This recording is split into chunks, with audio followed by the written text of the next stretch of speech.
Hey, what's up, stream keepers? So, in this episode, I would like to talk about stream breeding tips. It is actually a series that I will be making, and for this series, it will be predominantly talking about stream food.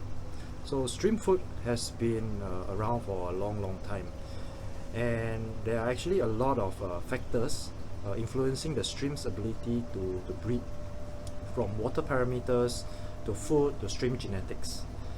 However, today I would like to touch on a fairly common topic, so that's on stream food. And the first question I actually get asked frequently is how often should I feed my streams? So in a lot of videos that I've seen, and also talking to a lot of breeders, I think if you have a lot of streams, for example like 20 or more, you might want to consider a daily staple feed fed twice daily, so 2 times, one in the morning, one in the evening, and then also a grazing material or a couple of grazing materials. So grazing materials like lu bao or microorganism food, Indian almond leaves, ordered cone, cholas are some good examples of grazing material. Even moss itself is although the streams don't eat the moss, but of course it actually helps produce a lot of biofilms for the streams to graze on. So the reason to feed them twice is so that all your streams are fed, and the female will think that the tank have sufficient food to support their next generation. I think that is critical, and it is a very normal kind of thinking to have that ability to breed. And in order to breed them, you will have to have enough food to sustain the next generation.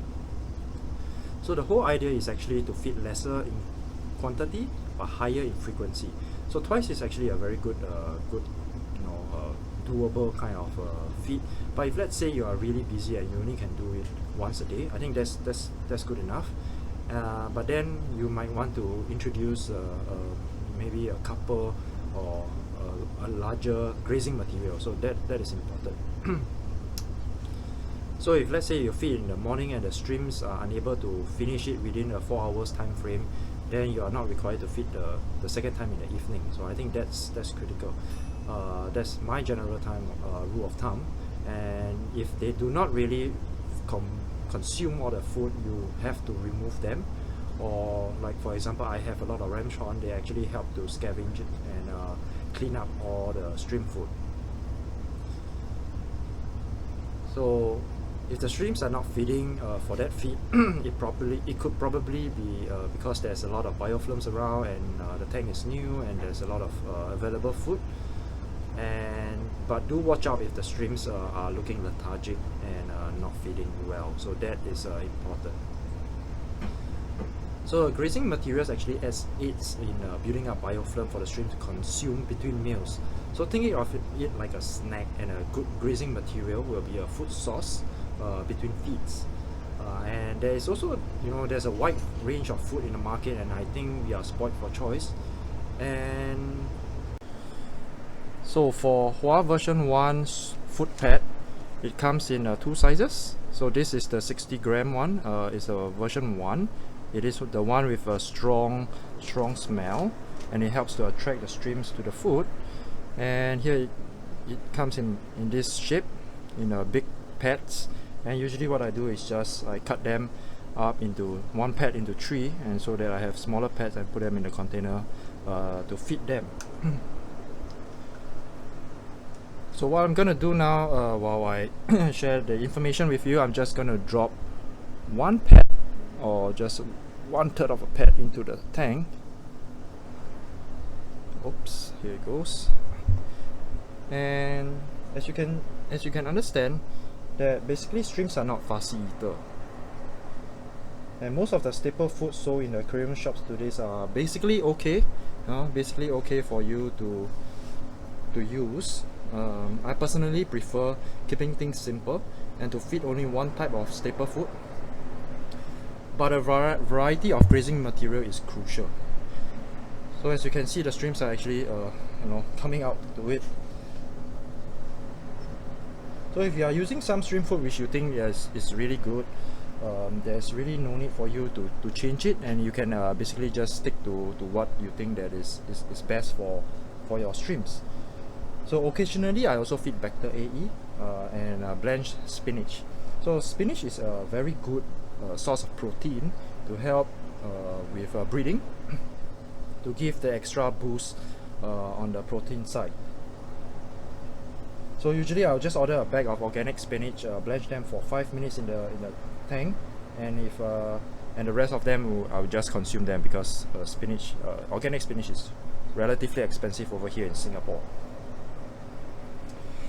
So as you can see that the streams are actually going crazy over it. It didn't take too long for them to actually converge into stream, into the food, and it helps the stream to actually come to the food and consume them. In this tank there's actually also what we call the lupao, which is the grazing material, and that is something that I would like to talk about as well. The grazing material, which is like a supplementary to feeds. Next we'll move on to lupao, which is one of the grazing material. Now here we get serious, because grazing material, in my opinion, is equally important to daily feeds. So the amount of surface area for creating biofilm is important, as it mimics the natural environment where the streams feed on biofilm. Lupao, Indian almond leaves and moss are three very popular and recommended grazing material. For elder cones, chola, which are not native to this part of the world, so I would defer that information to those who have them. For Indian almond leaves and lupao, we have very easy access to them, hence we use them readily. I really like using lupao because it is technically a microorganism food, and that produces food for cultivating microorganism for the streams to feed on, and also biofilm. Indian almond leaves, without going too deep into the topic, has also antibacterial properties and produces biofilm, and are well liked by most streams. Grazing material is important because stream feeds constantly, and if there are not enough biofilm in the tank and daily feed is not consistent, the stream will not breed. For lupao, it is important to note that it is not a main food source. It is actually a grazing material and should not replace a staple daily feed. So a staple daily feed is still critical, as it provides the daily necessity and the necessary nutrients for the streams. So lupao and all the grazing materials actually help to prevent cannibalism. As you know, during molting, if let's say there's insufficient food, the male will actually consume the female, and hence it's highly critical to have a grazing material in your tank. A living grazing material that works very well is actually moss. Moss harbors a lot of microorganisms, which also allows the adults and streamlet to graze on. So moss also provides cover for buried streams and streamlets. However, it is also important not to overcrowd the tank with moss, because if it gets too dense, some of the buried females may get stuck in there and die. Hence, always thin out the moss to a small bunch the size of your hand. And as you can see, I have included some moss over there, so that's how much moss is actually required only. If there's any more moss, I would recommend to thin them out, so that it actually prevents the female buried streams to hide too deep inside the moss and die.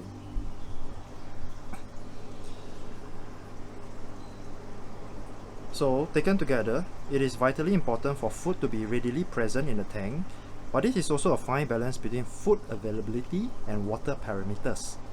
As food and grazing material is introduced into the tank, the water parameters changes, so do choose a good staple food and grazing materials into your stream breeding setup, and it will certainly go a long way. You will be rewarded with more buried streams and streamlets in the months to come. So for lupao, if you are going to use them, I would recommend that you soak them in RODI water for 3 days, leach out the tannins, and then after that drop it into the tank. I have very good reviews and feedback from breeders and friends who have used them for some time. And that's all for this episode on shrimp breeding tips, food edition.